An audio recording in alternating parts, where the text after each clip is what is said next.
Just a few words indeed. First and foremost, good morning to those in the United States or elsewhere with a time zone difference, and good afternoon to all participants from GRF and APM.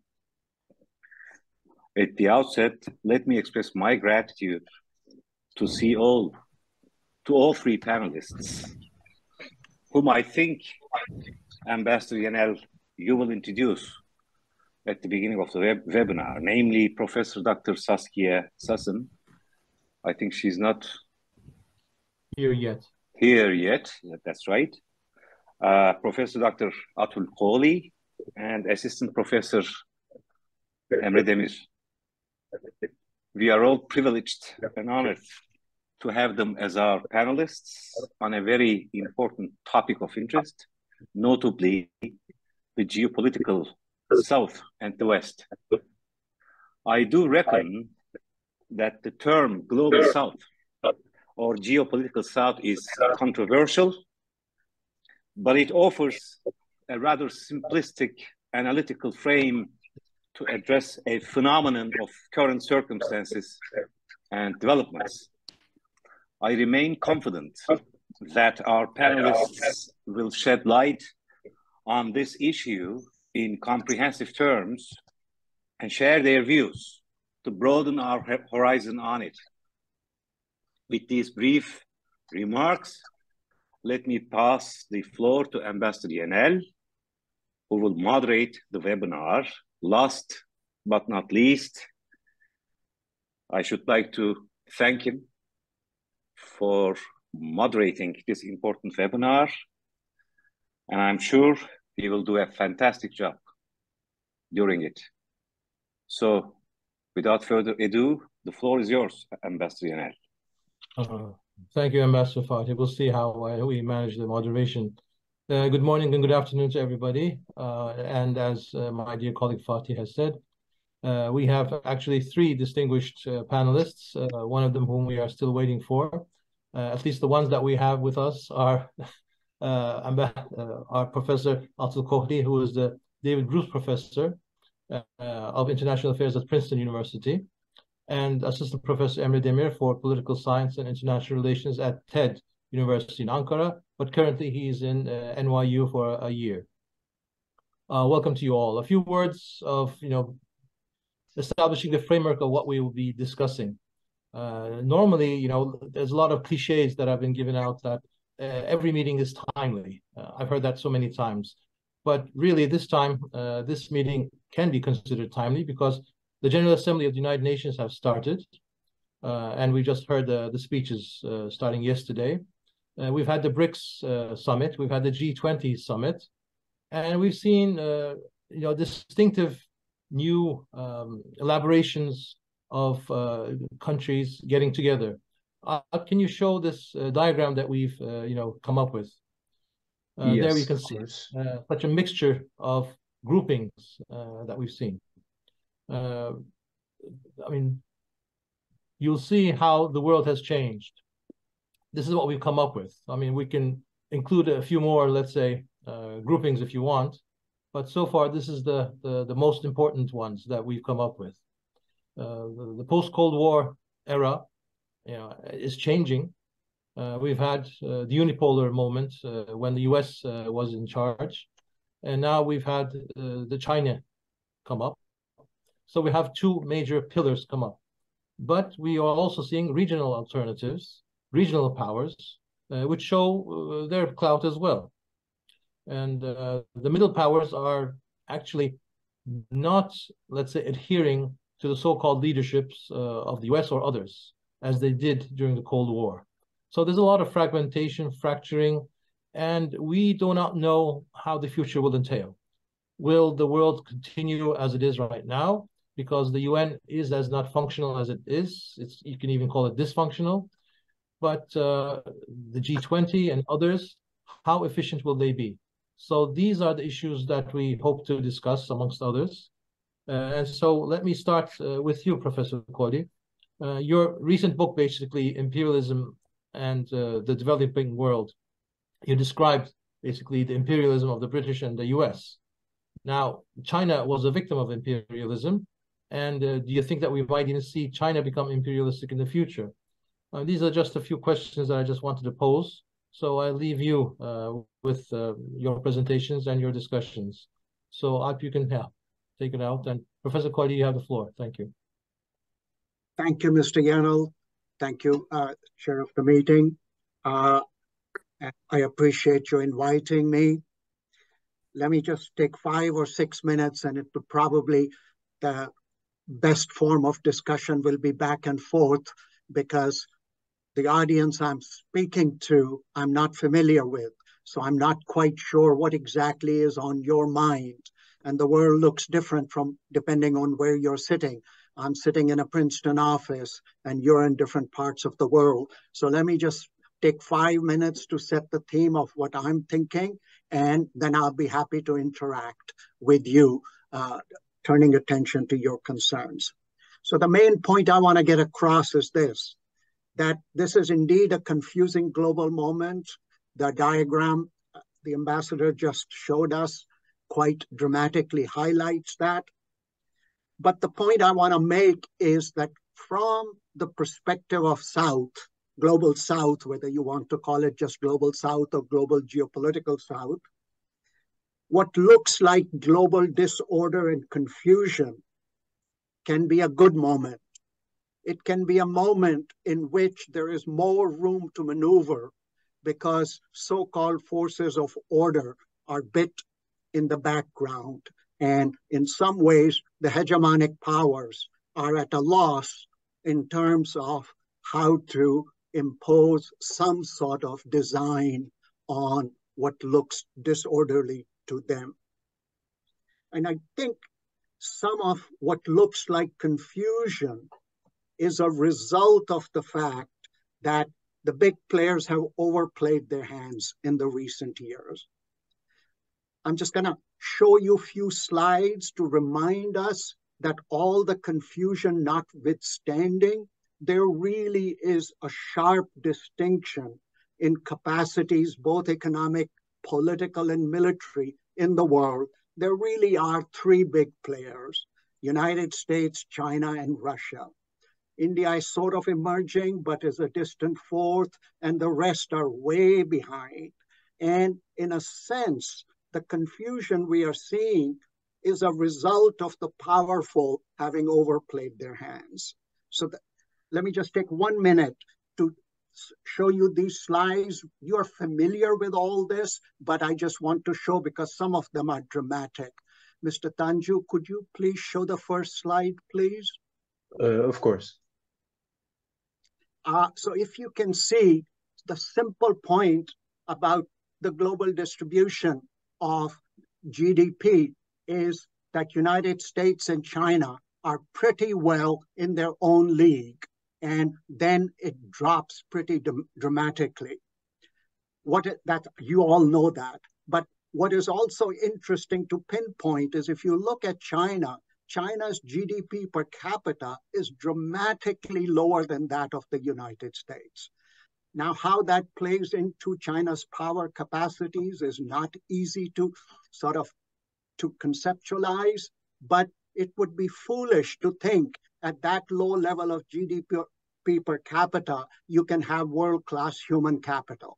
So the only point I'm making, these 2 are the real economic players, but China is probably more distant second than many people tend to assume, because it is at a much lower level of GDP per capita.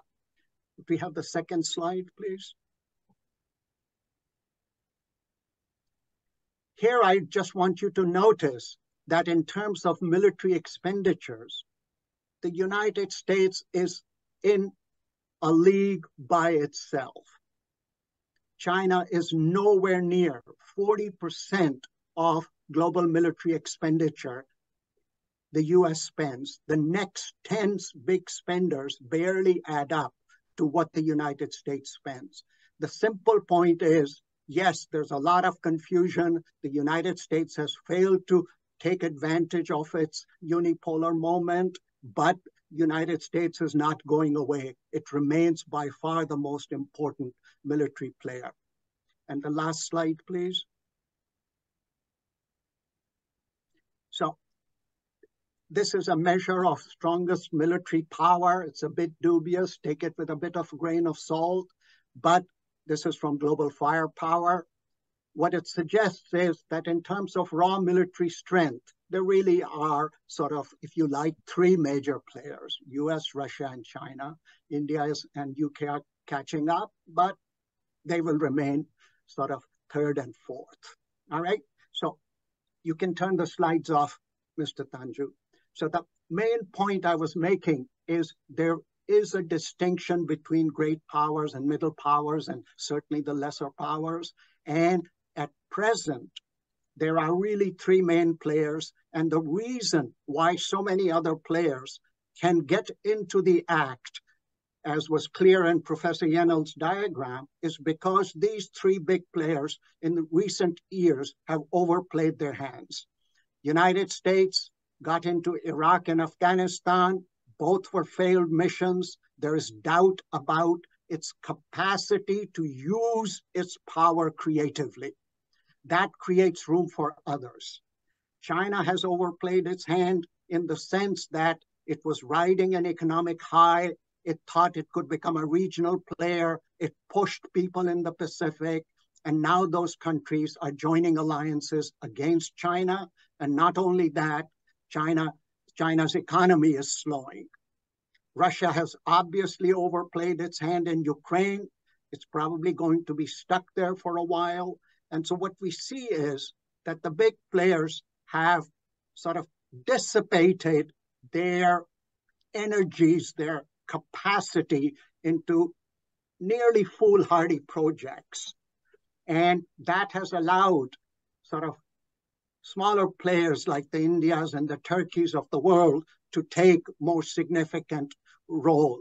But over time, I think it'll be good for these countries to keep in mind that real power will reassert itself. But for now, because the global powers have failed to figure out how to use their power most creatively, it is a good moment for the developing world, global south, however you want to think of that. And I say that both politically as well as economically. In terms of politics, of course, the India, Turkey, Brazil, South Africa, as we are seeing, are taking different types of leadership role. But not only that, less of a geopolitical issue. There's a lot more room for these countries to pursue their economic development in their own way. There are fewer orthodoxies telling them how to sort of create their polities and economies. United States want to pursue industrial policy. This sort of upends the liberal trading order. And in a sense, countries like India and Turkey and Brazil have a lot more room to maneuver in the current global political economy, which then could allow them to play a future political role. So on balance, yes, there's a lot of confusion, but I would conclude by saying this is a good moment for the developing world. Thank you. Thank you, Professor. Professor Demir, let me turn to you. You've written a book on China. You were in China yourself, and your book is called Contemporary China in Anglo-American and Chinese Perspectives. Now, Professor Kohli has mentioned China, and I think that China is different from Russia in the sense that economically it did not challenge the order, but it actually embraced it and worked through it. But now it has reached a certain level, and lots of let's say material are coming up. Has China peaked, and what are its intentions? So could you give us your assessment on what the West is doing and how far the rest of the world is countering this?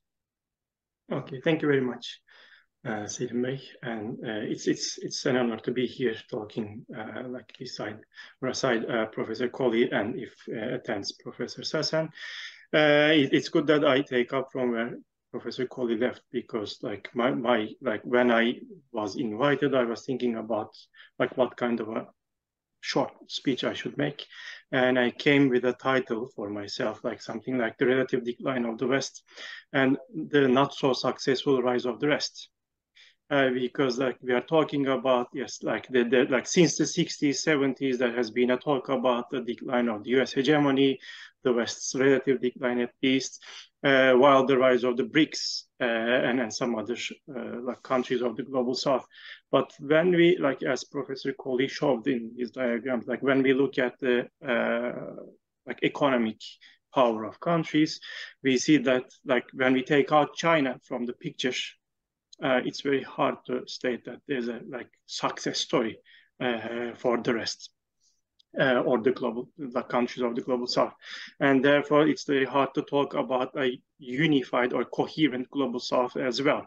Maybe it's very hard to talk about a coherent global North at the same time also. I will come to China since I'm like working on China, reading on China, and trying to understand what the country is doing and will be doing. It's very hard to get it.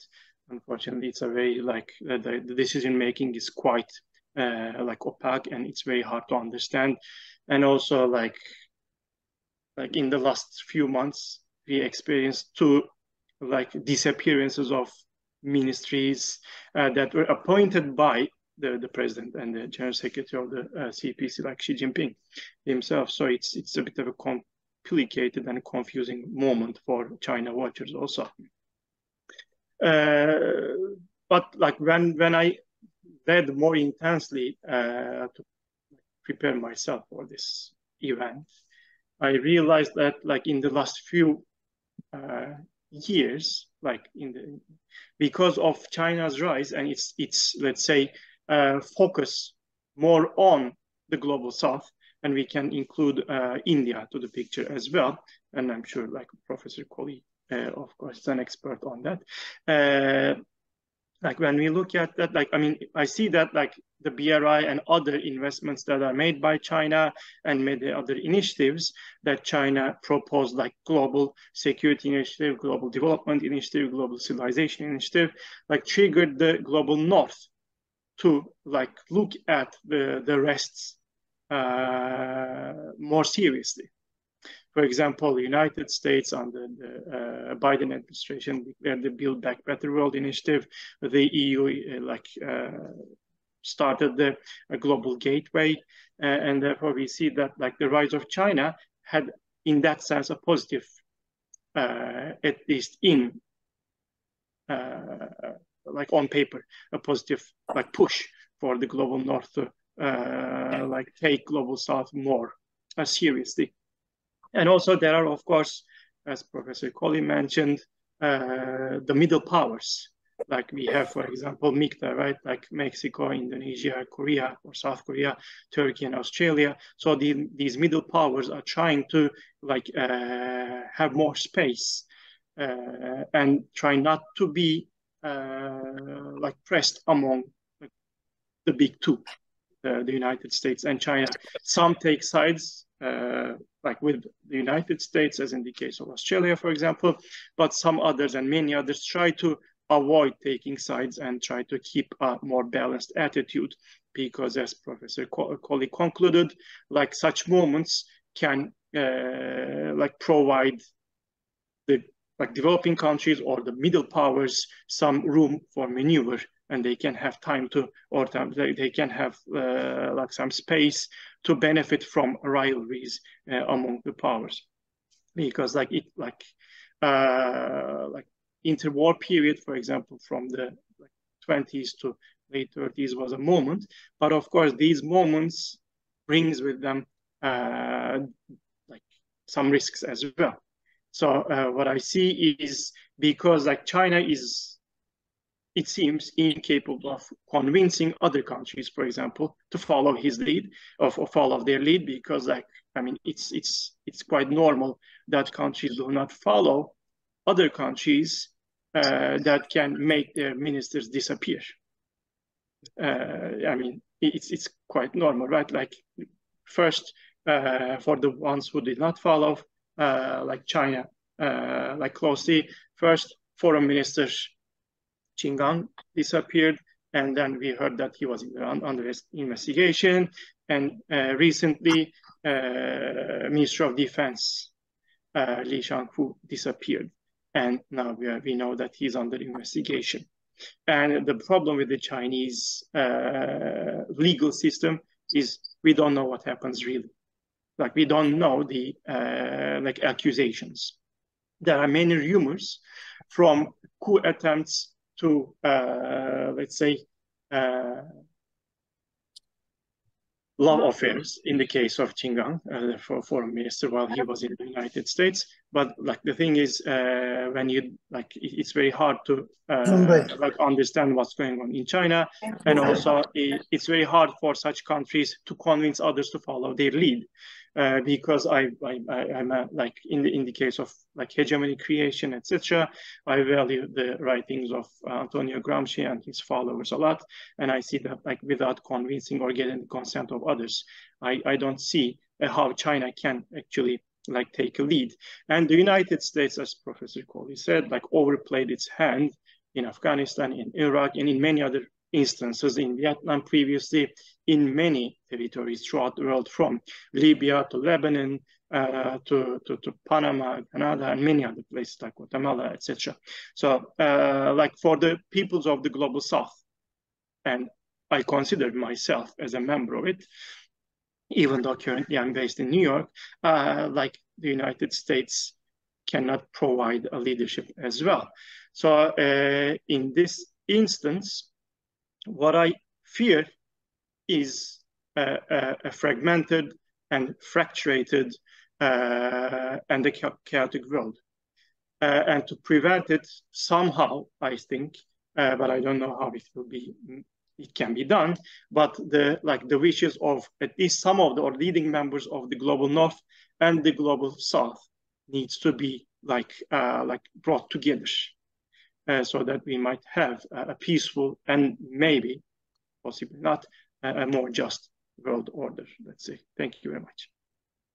Thank you. Professor Coley, you, in your diagrams, you basically concentrate on hard power, on military might and economic things. But beyond that, of course, there's influence in other ways, cultural influence. And as Professor Demir has mentioned, leadership goes in many ways.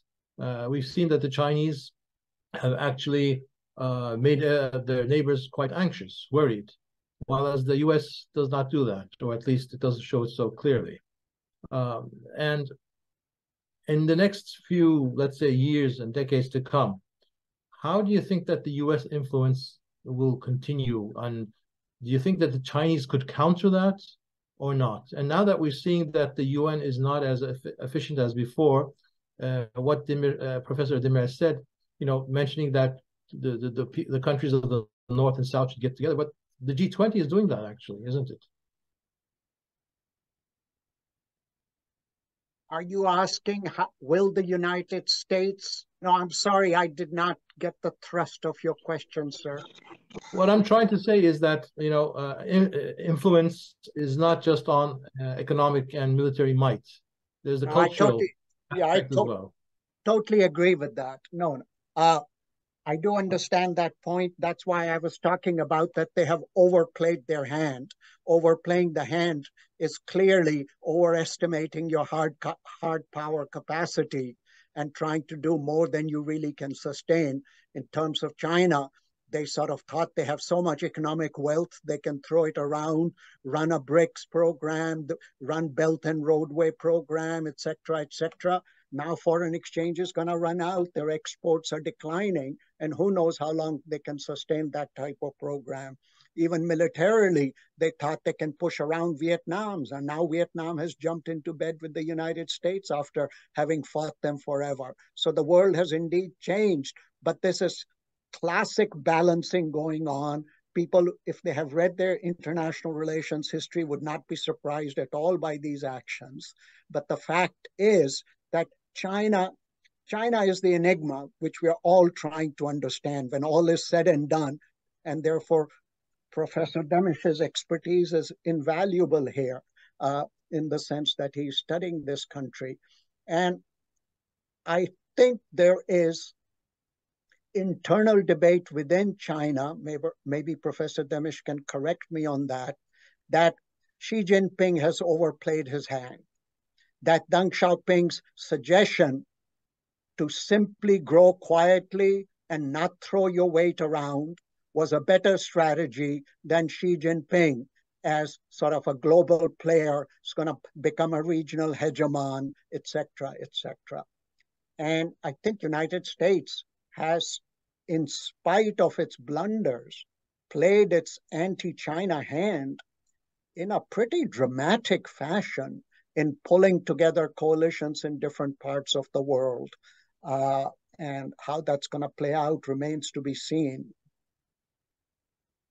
Yes, I mean, as you mentioned, the U.S. has created the AUKUS, the I2U2, the Quad and everything. These are new developments. Do you see a future of these kinds of entities now that the UN is not as functional as it before? And we've seen that the major players have not even come to the GA to speak. I mean, we understand why the Chinese and the Russians are not there, but not even the French or the Brits have come to speak at the GA. It was only President Biden. So the UN is not, used anymore, let's say. And we're going to this fragmented, different kinds of entities. So do you think that this is the future of international order or disorder?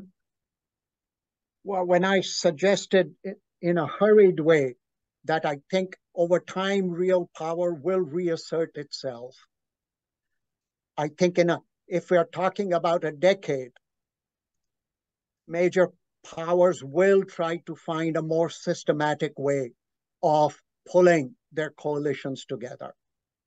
So I think you're absolutely right in suggesting that at present, it's not clear, sort of if any of the big players can impose their design. But I think it's temporary. I think it's temporary. There's something in me as a student of history which says that over time, real power will reassert itself. Structures will prevail in a sense. And if you look at that hard data, US and China are in a league by themselves. Others will have to figure out how to fit with their design. Right now, they have blundered, so there's confusion and room to maneuver. Right.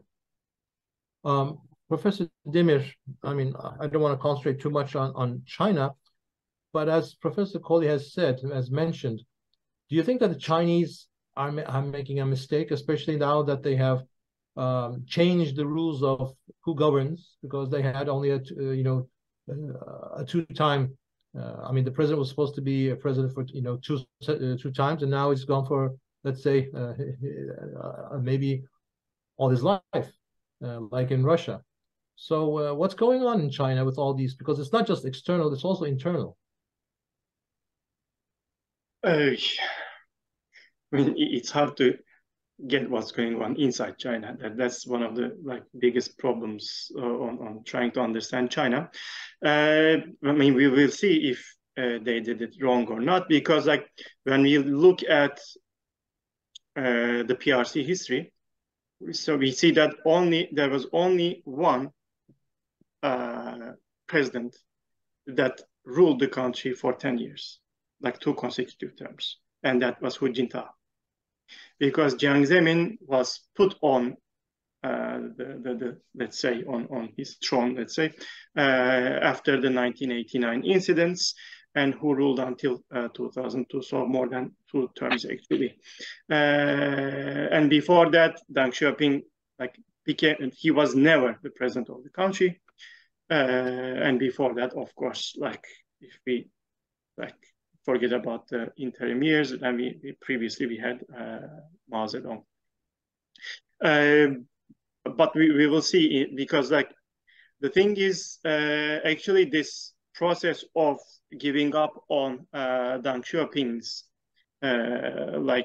hide yourself, bide your time, let's say, moment, started to give away during Hu Jintao period. So we can take this process back to 2007, 2008 global financial crisis period. And also, when we look at the change in US policies towards China, we see that the post-global financial crisis era is the start of the period.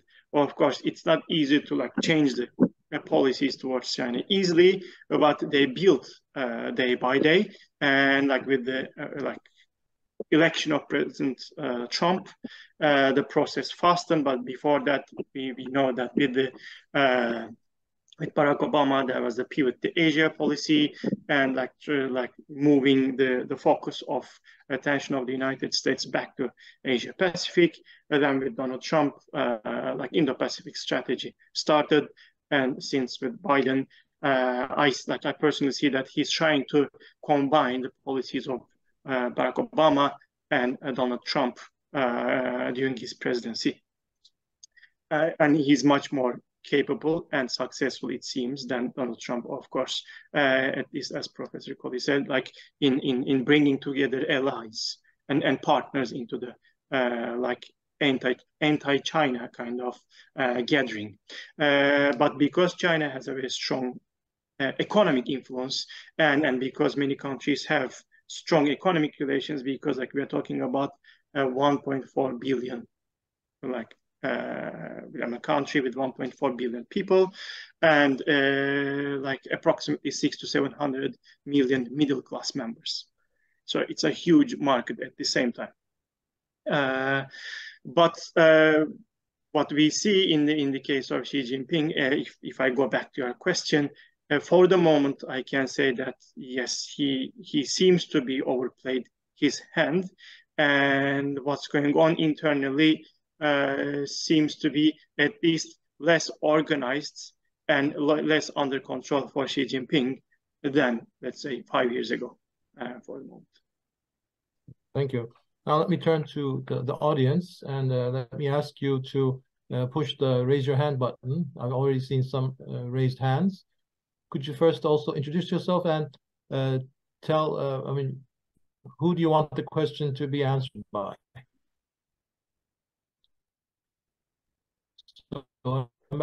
Whose turn is it? Dear Selim, whose turn is it?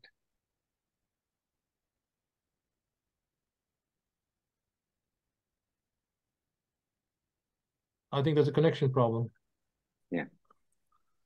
I think it was Fatih first and then me. Yes. It's Ambassador Fatih Ceylan, then you, Sayın Göğüş, and then Ali Rıza Çolak. Yes, I'm waiting for Ambassador Ceylan to... Okay. Well, thank you. Let me reiterate my thanks to panelists, and I hope Professor Saskia Saskin will also participate before the end of the webinar, but let's demonstrate some patience. Well, I have two questions, actually. First and foremost, Professor Coley displayed some interesting slides, 3 slides comparing the indices of power,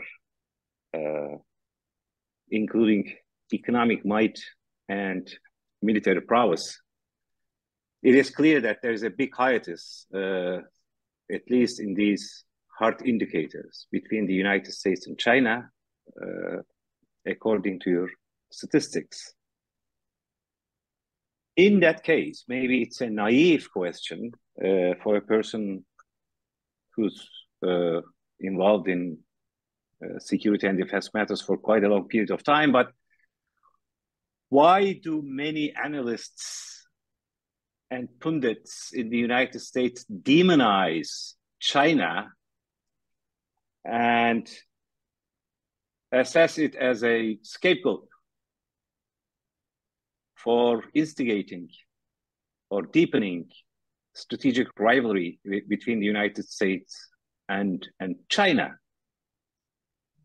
There are some realists, and I read their essays, articles, and what have you, but why of strategic competition holding the ground in bilateral relations, for instance, between the United States and China? What is the rationale for it? This is question number 1. And question number 2, I do agree with your view that these 3 major powers, namely the United States, China, and Russia, are overplaying their hands and stressing the global agenda. in many walks of life. There's no doubt about it. But do you also think that the middle powers are also overplaying their hands? And if that is the case, what's the rationale of that? I mean, both panelists can answer my questions, and I thank you once again very much to Ambassador Yanel and our panelists. Thank you. Professor Kohli? I'm happy to address that, and I hope Professor Demiş joins me, because they are difficult questions, they're thoughtful questions, and every time a questioner says, maybe this is a naive question, you know it's not going to be a naive question. It's a seasoned question from a person who knows a lot. So I respect the question, and I will try and do my best. I cannot defend, because explaining something is almost like defending it, as to why the United States plays the China threat up so loudly. You know, I don't agree with it. I don't think there is as much of a need, but there is that strain in US foreign policy thinking.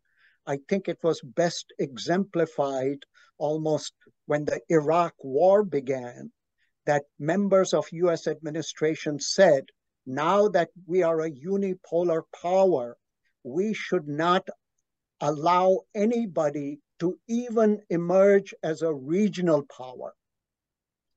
Because if you become regional power, you will become a regional hegemon, and that gives you a platform for climbing up in the global hierarchy. So there is that strong thinking that you have to nip emerging powers in the bud. And so overreacting is seen almost as more realist, more sensible than sort of going along and saying, you know, what's the big deal? They're still a poor country. They're getting richer. They're not going to challenge us. They want to gobble up Taiwan. What's the big deal? So that type of thinking is not there, even among less realist, more transnationalist types of folks. On the question of sort of how to imagine a world in which the United States will remain the sole hegemon, I think the thinking is get it before it becomes big, and hence the overplaying of the hand on China. I will let Professor Demiş join this before we switch to your other questions, sir. Thank you, Professor Kohli. I mean, I agree with you. But it seems that, I mean, when I read on these stuff, I see that, and like a book I can suggest, for example, is Clash of Empires by Ho Fung Hung. And we see that from the early 90s, actually, as the Soviet Union Soviet threat disappeared for the United States and the unipolar moment started, the security community, say, in the country started looking for new threats. There were many different, of course, possibilities. Like there was the civilizational approach, there was the military approach, the economic approach to all these issues, and some members, and like the Pentagon and the security community, as well as some members of the foreign ministry, started viewing China as a threat, a possible threat. And one of the realists, like understanding of the world, maybe unfortunately, is like tries to prevent possible rivals or competitors. But the majority of the economic, let's say, community in the country, like viewed China as a let's say as a market, as a production site to be benefited. So not as a competitor back then in the 90s, but as a reliable partner that the US companies could like earn money from, and they earn huge sums of money by producing in China, and by selling products to China in the 90s and in 2000s. Yes, China has is the largest trading country in the world today, but an important share of the trade is done by international corporations, not by Chinese companies only, or multinational corporations. But again, I come back to this global financial crisis period, and from then on, China started to change its policy because as the United States economy was facing difficulties, and as others like European countries' economies were facing troubles, and because of its 580 billion US dollars stimulus package, the Chinese economy started to rise up from the crisis, and it seemed to be a savior of the global economy as well. But then, as the Chinese companies or corporations assertively or aggressively started taking the shares of the US companies, first in China and then in elsewhere, let's say, we see that China started losing the support of the let's say economic sector in the United States as well. Nowadays, it seems that with the exception of the Wall Street or the finance sectors, even major economic powers of the country is not in favor of or is not in favor of pro-China policies. So nowadays we see a combination of security and economic reasons to prevent, let's say, the further rise of China and China from becoming a threat to the United States. So I totally agree with Professor Colley on that.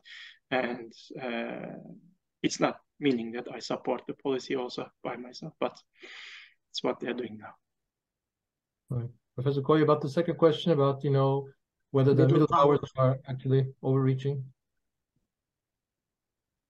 When global situation is confused, nobody really knows that you're overplaying your hand.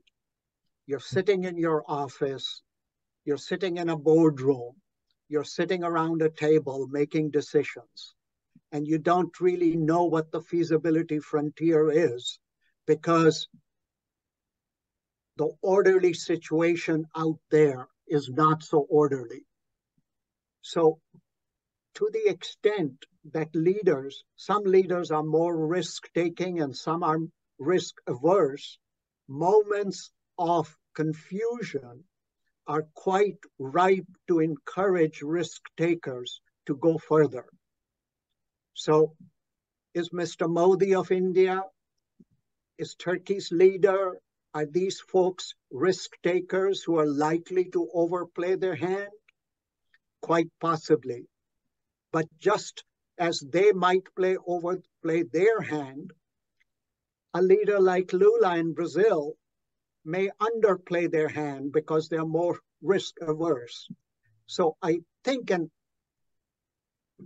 disorderly situation, or you want to call it confusing situation, or where the balance of power lines are not clear, are moments of overplaying as well as underplaying rather than doing it just right. Because if you think of global power distribution as a type of markets system, market is not giving correct incentives. And therefore, mistakes are bound to happen. The question is who has the capacity to correct themselves quickly, or who are going to continue down the foolish path. Professor Demir, would you like to address this issue, or should we ask another? We can continue with other questions. I totally agree with Professor Colley. Okay. Ambassador Hasan Göğüş. Thank you, Selim. First, I would also like to thank Professor Colley and Professor Demir for their presentations. I have also two naive questions. If my eyes did not fail me, in the last table, Professor Colley showed us about the military strength. It was 0.7 something, both for US and Russia. I'm a little bit puzzled about this because we know And we see presently Russia army is in shambles, is not able to cope with the poor Ukrainian army. So according to what criteria did you evaluate the military strength? And my second question is, when we speak about the failure of UN to function, of course, we mean the Security Council, which is the responsible body for maintaining peace and security. And as early as 1992, the General Assembly took a decision for the reform of the Security Council. 32 years have passed, and we still even don't have a rolling text to proceed to negotiate on. And as you know, our president is championing 5 is bigger than the world. Yesterday, President Biden also mentioned the enlargement of expansion of Security Council, both in terms of permanent members and in terms of non-permanent members. Do you think this discussion will go to anywhere? Will yield any concrete results? What I have in mind, of course, is the veto power. Is any permanent member going to give up this might? Thank you. Thank you for those questions. The UN question I will let Mr. Yenal address, because he is the one who brought up the dysfunctionality of the United Nations, and I think he's better suited to answer that than I am. On the issue of how do you assess those military strengths, those figures are from an organization called Global Firepower. I added right away that take that with a grain of salt, because it's very hard to assess sort of full military capacities. I think in judging military power, Global Firepower puts a lot of weight on nuclear weapons. And so when they are saying the 3 biggest powers, and sort of India is getting up there, and then there's a substantial drop, I think that's caused mainly by weighing nuclear capacities quite a bit.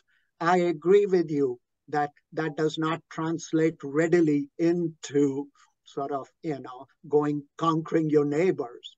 But by that measure, even the United States, their failure in Iraq and Afghanistan makes one think, what exactly is a good measure? Supposing the measure showed the US enormously powerful, would you be persuaded? If they were that powerful, how come they were not able to, remake Afghanistan in their image? Henry Kissinger famously, during Vietnam War, used to get frustrated and would say, how come we cannot beat a 4th-rate power? And in a sense, the question of how much military power is enough for what task is a perennial enigma. United States has the greatest power in the world. They couldn't shape Afghanistan, and here we are. So yes, those measures are a bit confounding and confusing, but I think they get at the simple point that there are 3 real big powers in the world: United States, Russia, and China. That's the simple point I was putting on the table. Hassan, on the UN thing, I think, it was an eye that, we've been discussing, reforming the UN for decades, not years, and nothing has happened. And you're right. I mean, when one country has a veto power, it'll be very difficult, if not impossible, to change the composition of the Security Council. So I think that they will be discussing this ad nauseum. Ambassador Reza Cholak, you have the floor. Thank you, Selim. Good afternoon, everyone. Thank you, Professor Coley. Your presentation was very concise but precise. You are a great example of saying a lot with very few words. Thank you very much. I have a little comments on China and a question to Professor Demir. Professor, China is definitely overplaying its hand, and then they are very assertive.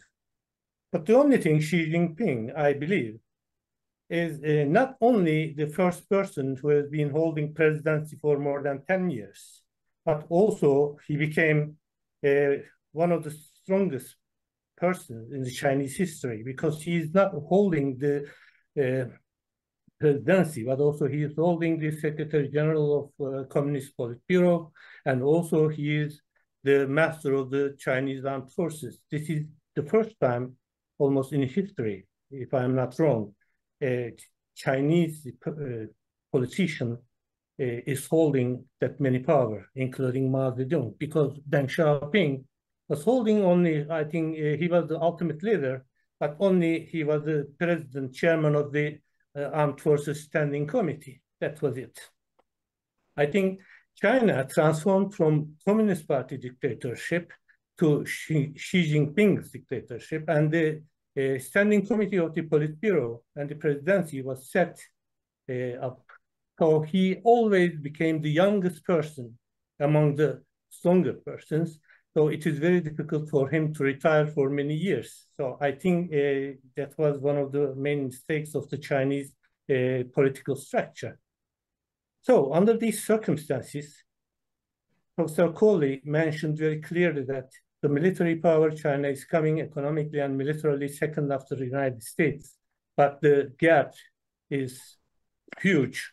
And then once Mao was telling that United States, that paper tiger, but I believe under these circumstances, with all these window covering the people, 200 million people in the Chinese window, very rich people, billionaires, making investments, just producing. But I still believe that more than 1 billion people in China is trying to feed themselves with less than $1 or $2. And then it creates, for the first time in Chinese history, a huge imbalance. So under these circumstances, what do you think, Mr. Demir? The China continue as a partner to the United States, or will transform from a rival to an enemy, just like Russia to it in a certain period of time? And if it happens, what will happen in the Asia-Pacific region, and how China will behave? Will China correct itself politically, or the Xi Jinping dictatorship will continue, and the Chinese powerhouse will only be held by only very few people or one person? Thank you very much. Professor Demir? Thank you for the question. Yeah, it's a huge question, of course, to answer. But like, I mean, one can talk days about this, I guess. But to make a comment, first of all, like Xi Jinping is not the first person to combine military, party, and state power. Hu Jintao was as such, and Jiang Zemin was as such. But the thing is, Xi Jinping, like under Jiang Zemin, like in majority of his rule, Deng Xiaoping was alive, of course. And Deng Xiaoping was like a huge power, controlling an important share of decision making. Then during Hu Jintao's period, for 2 years, Jiang Zemin controlled the military, and later on also he wielded an important power because there were cliques in the decision making. But under Xi Jinping, yes, we see that like in last year's, let's say, National Congress, he got rid of these two, like the other cliques, the Shanghai clique and the China Youth League. So it seems that Xi Jinping is under control, totally under control of everything. But it's still hard, like, because, like, I mean, we are talking about a political party which has 100 years, more than 100 years of history. And there is, even though the decision making seems to be more and more under the control of Xi Jinping, I still think that we can't say that like there's a dictatorship yet. It's not that easy to create such an atmosphere, even though it seems that way in the Chinese case. I mean, I don't think like the Chinese experience would give way to the control of one person that easily. And also, like, even though Xi Jinping has all these titles, he doesn't have an important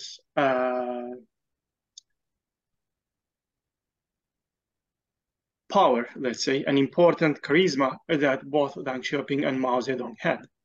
They were members of the victory. I mean, Mao Zedong was a leader and Deng Xiaoping was like one of the other leaders of the Chinese Revolution.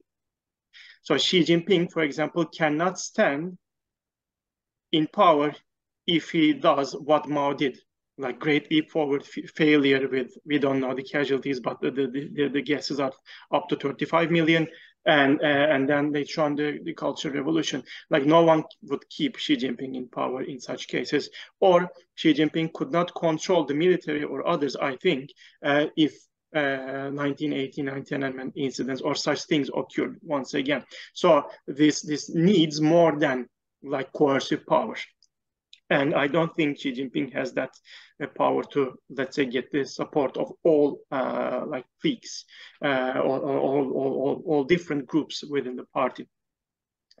And I hope, if I take your question back to the international arena, I hope China will never become an enemy of the United States. I mean, that would be a world that would not be peaceful to all of us. That will be a very threatening world. And for the moment, it seems that the United States, I mean, both of the countries do not want that, because like United States started with the wording decoupling, but they realize that it's not easy, because like when you look at from the security picture, yes, there can be a decoupling maybe. But in terms of like, I mean, when we think about the global climate crisis, and when we think about like humanitarian security issues, like we had COVID recently, unfortunately, it seems to be surging up once again, and some other disasters that the world is facing, we need the coordination of the United States, China, and all other major powers at least. So the US wording is switching back to the like UN wording of de-risking. So rather than decoupling, they are trying to transform their relationship into a manageable competition rather than rivalry. And I hope this will continue as such otherwise. And the Chinese, for the moment, they don't want to become an enemy of the United States. They are well aware of the huge power asymmetry between the two countries. I mean, one thing about China is that since they are not under democracy, I'm not let's say, supporting non-democratic regimes, but because they have a different structure. For example, China, decision-making of Chinese system is quite different from the Turkish one or the Russian one or the, for example, the Indian one. So they study history quite a lot. I know that, and they try to like make long-term strategies, as, for example, the United States have done in the previous years, or Britain did in the previous years. So I don't think China is looking for an enemy relationship with the United States, and they're aware of the fact that they're not gonna win such a relationship. Because one thing to always keep in mind about China is that they cannot reproduce.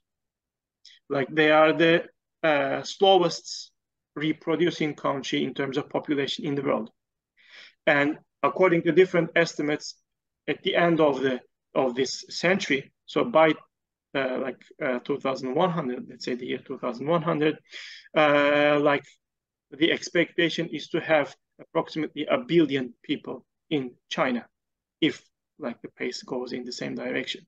So we are talking about a country that is shrinking in population terms, which means an aging population. And since China, as many other East Asian countries, are not welcoming, unlike the United States, migrations or migrants from like other countries, China seems to be having a huge problem in terms of that issue as well. So I don't think, I mean, to cut it short, I don't think the Chinese are looking for an enemy relationship with either the United States or another country, like an important country, let's say. Thank you. Thank you. Professor Koyi, there's a written question by Alperen Öztürk.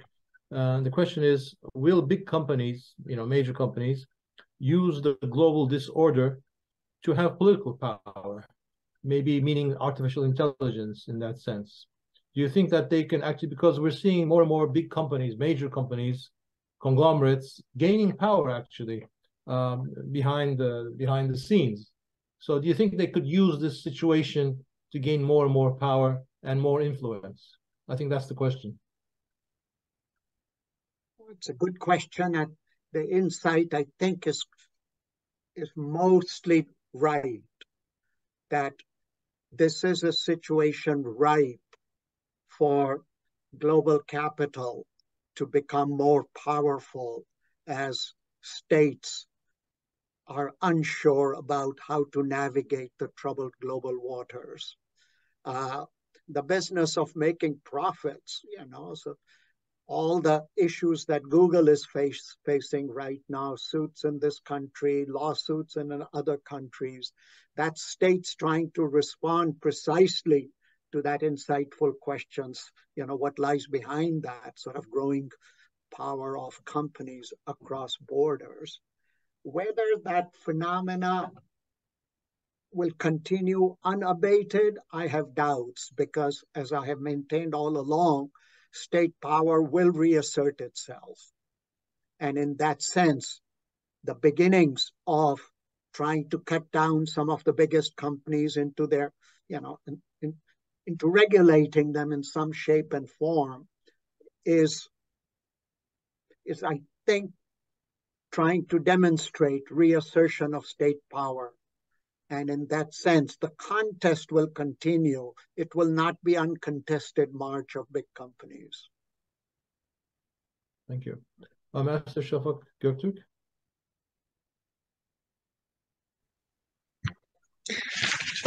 Thank you.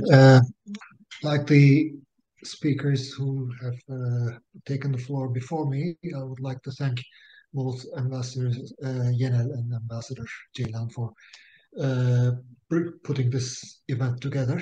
And I also thank the two distinguished professors, Professor Koly and Professor Demir, for the valuable information and views that they shared with us. I shall comment by way of a few observations based on what I have heard this afternoon. This polar gravity, bipolar, unipolar, or whatever, on the one hand, and East Asia's, but more precisely China's rise on the other, explaining matters, making projections on these premises is both warranted and a bit overblown, because it risks overlooking the diverse and diffuse environment these developments are taking place and taking form. On the classic balancing of the world, or that classic balancing model, the 19th and 20th century type of modeling, I don't think that the framework will address all the elements that we are facing now in the as we are completing the first quarter of the 21st century. For discerning factors of our times is one, the systemic element, that is different democratic, non-democratic, or different types of autocratic systems across the world. The second is the diffusion of powers, which is unprecedented when compared with the entire history of the 20th century. Regionalism, I'm using this term in the favorable sense, is a novel element in international relations, and shared stakes under rival systems is the fourth defining element of our times. China's prospects for robust growth or assertion of power in the years to come may have been a bit exaggerated, but we have to keep in mind that China draws a good part of its strength from its interaction with different groups of countries across the world. And that fits into the wider picture of the diffused power across the globe. The interplay between the systems and realpolitik will therefore not be like the bipolar era, as clear-cut as we have seen in the latter half of the 20th century. As far as the UN Security Council reform is concerned, I would humbly comment that I think it is the ongoing climate in the world is resolving the issue.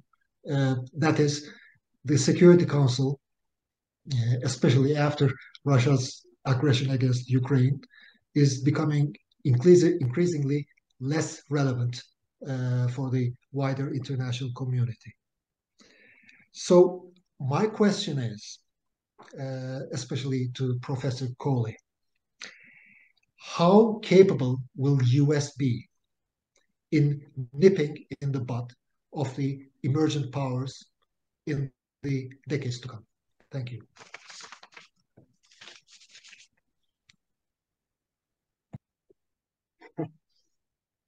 Everybody wants to know the near future. Yes. Now, it's a good question.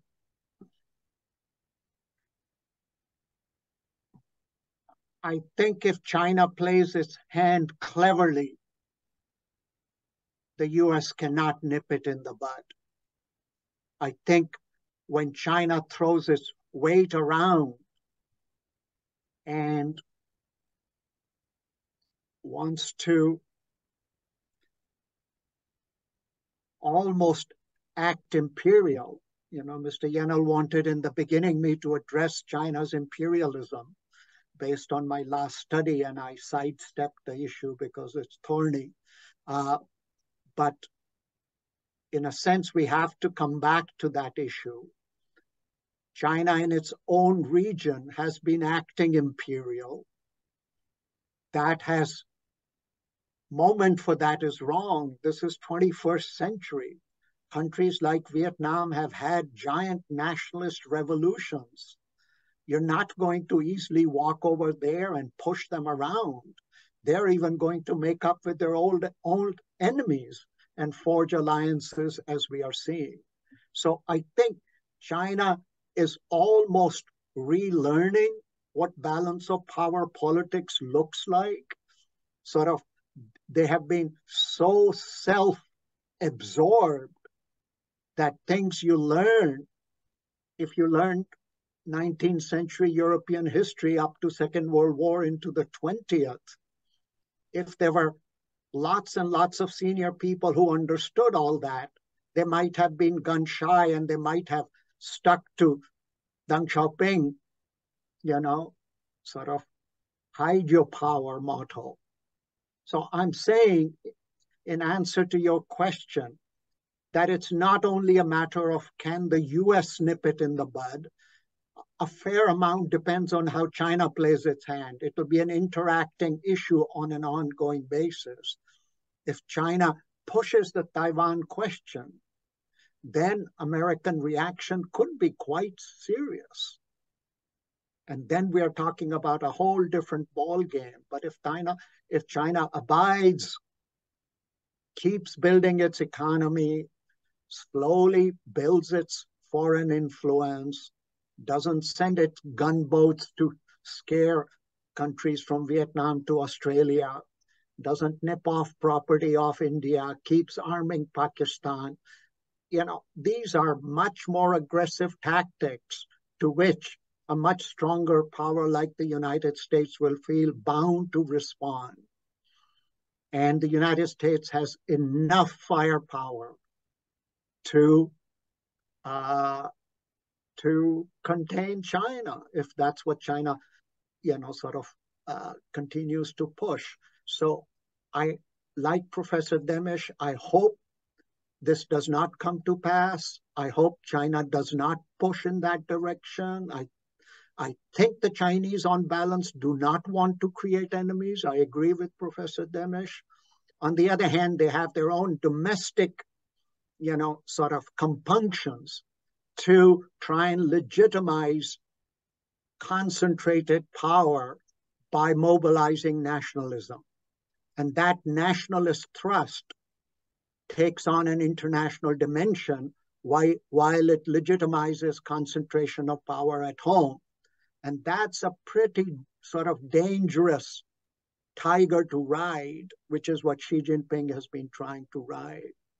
In other words, that's a longish way of saying that I hope the need to nip China in the bud recedes because China itself does not play out an aggressive role in its region. Yes, Professor Coley, I also agree with you on that because I've seen, the perception of China is that it's a threat. It's a threat to its neighborhood, to Vietnam, to Philippines, and elsewhere. That is the perception.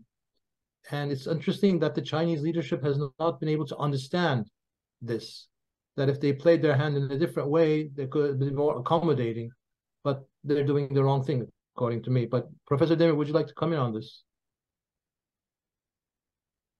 I kind of agree, but think about the Chinese.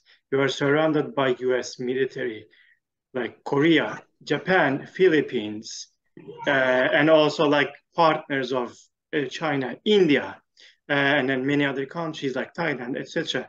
So it's like, of course, on the one hand, Chinese have like under Xi Jinping, but before, as I said, it started before that. Like when we look at the South China Sea and East China Sea, let's say problems created by the Chinese also, we see that it goes back to Hu Jintao period, not only Xi Jinping period. It's easy to blame Xi Jinping for everything because he is still in power, but it's before that. Yes, but like since early 2010s, like United States is openly or covertly is pushing China like on the corners because like pivot to Asia, a new base in Canberra, pivot to Asia, and others like Indo-Pacific Partnership. This Indo-Pacific Partnership is an anti-China alliance in theory. Like it's obvious it's anti-China. For example, yesterday, I just in the morning saw that I want to like read one thing. So yesterday, the governor of Okinawa, for example, says that like in the UN, he made a speech and saying that like the US military bases in his country threatens peace, and the United States built the Okinawan base against the wishes of the Okinawan people. So it's like it's not only China what's doing it. So we like it's a two-way process, and that's why I partially agree. But if the world's largest military, by far the largest military, because like when we look at when I read the New York Times, the Washington Post, or others like The Economist, etc., you feel the sense that China is overspending in military terms, but the United States is spending 4 times. So it's like when the Chinese or others or the Russians write or like talk about something, it's propaganda. But like what the Western media is doing is the same. They are doing Western propaganda as well. And therefore, like we should be seeing the world from a more balanced. Yes, I know Turkey is a NATO country, for example, from the Turkish like perspective, but we have the possibility of beaten by these giant powers if we don't have a more balanced attitude. So, I mean, my book was on that as well. Like, there are different perspectives on understanding the China case. It's also about the Indian case, about the US case, etc. So what I would say in short is that, like, yes, China is doing many problematic things, but some of them are, from the Chinese perspective, defensive measures. But those defensive measures, unfortunately, because of the security dilemma, can create, unfortunately, reactions from the neighbors or from others, like major powers. And I don't know how the Chinese can balance that, unfortunately. Thank you. Kaan Erdoğan. Thank you very much, Mr. Ambassador. So I feel myself quite privileged and excited to be able to ask this question in front of this many dear guests. My question is actually for both Mr. Kohli and Professor Kohli and Professor Demir.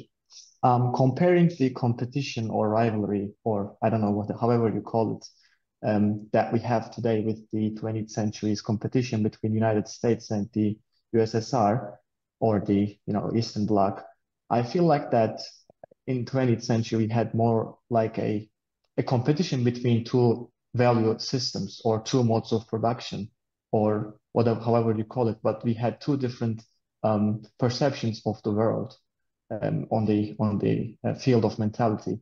But looking at the competition today, do we really see a competition between ideologies, mentalities, or perceptions of the world? Looking at the competition between great powers, or is it more like a competition under a set of ideology or a perception of the world, and which is I think most obviously capitalist mode of production? And we see like different organizations of power, whether we call it democracy in the Western world or autocracy in countries who are similar to China or Russia. So are we at the end of ideologies, basically, to put it simply? I'll let Professor Demir address this. Thank you, Professor Kohli. I mean, I don't think so, but Joe Biden thinks so. Because he's trying. I mean, he openly says that, like, before he was elected, in Foreign Affairs journal, he published an article. It was, I don't know, March, April issue maybe, or one of them. And he's trying to build a coalition of democracies against the coalition of dictatorships or autocrats like China and Russia.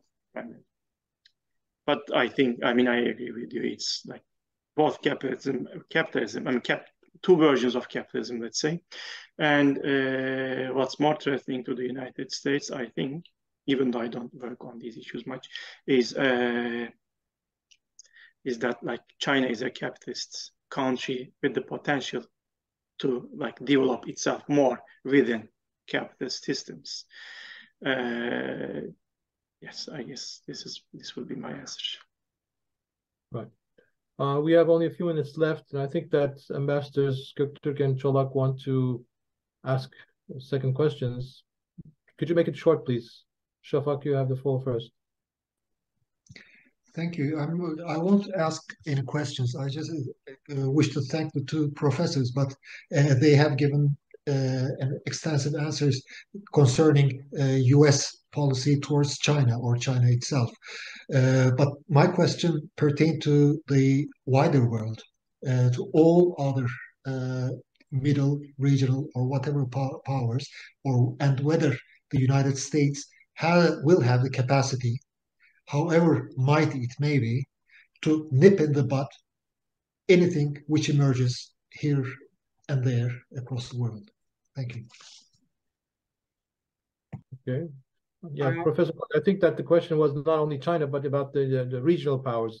The U.S. could it nip in the bud them? India is the country where I come from, and I study quite a bit. I don't think Indians even think of that. I don't think they worry about the United States trying to nip them in the bud. They either worry that the US has no interest in them at all, or if they are interested, you know, what exactly do they want? Can it be an equal relationship, or will they outsmart them? So I don't think I don't know how you folks are from Turkey, you will have a better sense of whether, you know, you have this sensibility or concern that if Turkey becomes a really significant player, will others try to nip it in the bud? But the countries I know, Brazil, for example, South Africa, for example, India, for example, I don't think this is a concern their leadership has, partly because they do not have global ambitions or the capacity to become a challenger. India's ambitions may be to, you know, have some say in South Asia. US doesn't care, you know, whether India can tell Sri Lanka what to do or not to do. So I don't think they're colliding in that sense. China is a whole different ball game, because China not only has regional ambitions, it has global ambitions. United States may well have tolerated some of China's more aggressive moves in the Asia Pacific if it did not sense that China also has global ambitions. It wants to have influence in Latin America, in Africa. It's joining up with Russia, you know, in a sort of war over Ukraine. So clearly, it's that which drives the strategy of nipping it in the bud. You are right, because if one thinks back to the war in Iraq, at that time, American administration, especially the Bush administration, was beginning to think that even Iraq had to be nipped in the bud. Saddam had to be nipped in the bud, because he could become a regional hegemon in the Middle East. And that would not only threaten Israel, it would also sort of take away American influence in an oil-rich region. So they felt that need. I don't think that plays out itself in other parts of the world. Middle East may have been a somewhat special region because of its oil, because of Israel, because of the nature of Saddam, especially its relationship with the earlier war and its incursions into Kuwait. So to sum up my response, I don't think other middle powers are as worrying about US effort to nip him in the bud. Ambassador Cholak, quick question, follow-up question. Thank you, Selim. I don't have any question. I have a very, very brief comment. Professor Kohli, thank you very much. Of course, India will not be considered as a threat because India is a democracy and India doesn't have ambitions, global ambitions, as you said, but China is not the same. I served in China. My son was born there. I met Deng Xiaoping twice, and still his China was a cat. The color wouldn't matter that much as long as the cat was catching the mice. And the mice was the reforms coming from the rural areas to the cities. But Xi Jinping's China is the wolf warrior China, wolf warrior concept. So it is a global, so China is trying to contain everything within its reach. China is trying to grab everything within its reach. And I believe, maybe not in the middle term, short term, but in the long term, China, if it is not contained very carefully, and it is not pushed towards a little bit to democracy, China will be a huge problem for the world. Thank you very much. Thank you. Ambassador Ceylan, you want to have a word before we end? Yes, a very small observation. Now, first of all, let me again express my gratitude for the thought-provoking and horizon-broadening views by our panelists. I think the main theme we started with the geopolitical South and the West, but maybe naturally we have bogged down in discussing Sino-US competition dominating the sea. My question would be, what could groupings inside and outside of US, China, the West, and what have you, such as BRICS plus G20, and nobody mentioned about MIGTA, what could these groupings play in creating a space for their room or a space for maneuver for themselves? Would that contribute positively to relations among different groupings of power? That would be my question. I think we should also elaborate on such a potential output when we talk about the relations between the geopolitical South and the rest. Thank you.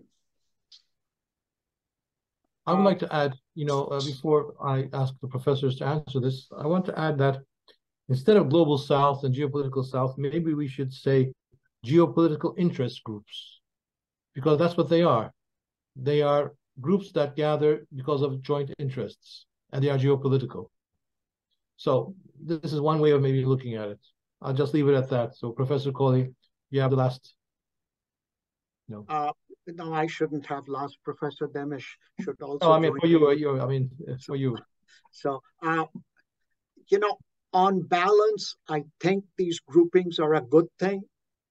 Not because for strategic considerations, I think they will never amount to that much when it comes to sort of real hard power types of issues. But there is a lot just below the strategic issues. There is much to be learned from cooperation among such outside groups. There is enormous amount of potential for information and learning, which is not coming from Washington or being propagandized from Beijing. So learning, how did you do this? How did you manage? When a Korean and an Indian finance minister talk, they have a lot to learn from each other without having sort of World Bank officials or IMF officials, which were sanctioned by American administrations, or sort of Belt and Road type of advice coming from Beijing. Outside of those, African countries want to know, how do you manage these types of loans so you don't fall in a debt trap? So for them to talk to a Brazil or to an India in some organized setting is a very benign, sort of useful type of grouping. So if you lower your horizon from geosecurity issues to developmental issues, to information exchange, how to organize your political economy, which is much of what goes on every day rather than bombs and rockets and fights, on those planes, on those concerns, these groupings, I think, are admirable and likely to be benign. Professor Demir? I totally agree with Professor Kohli. I mean, this, like the last 1.5 hours, let's say, started with Global South, and we turned out to be talking about Sino-American relations as the majority of the world talks. But maybe there's an important aspect to this picture of non-major powers talking to each other and learning from their own experiences, because the problems they face are similar to the problems that the United States faces nowadays, or the Chinese faces, or their experiences are closer to each other than the Chinese experience. Yes, China took out 800 million people out of poverty, but their conditions are quite different from the conditions of, for example, I don't know, Botswana or Colombia or Turkey or Bhutan, etc. So I totally agree with Professor Kohli that maybe they should be talking and learning from each other. And these groupings with similar kind of powers, like middle powers or regional powers, might provide an important forums for them to learn and share experiences. Thank you very much. Thank you indeed for both of you. Thank you very much. Indeed, I think that we will see more and more of these groupings probably, as the original, let's say, post-Cold War, post-Second World War organizations are not functioning as they used to. Well, I mean, if there's a vacuum, then that's going to be filled.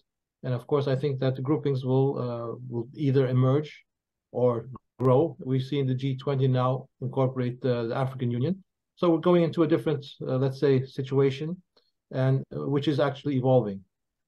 Professor Kohli, thank you very much for joining us from Princeton, and Professor Demir joining us also from the US.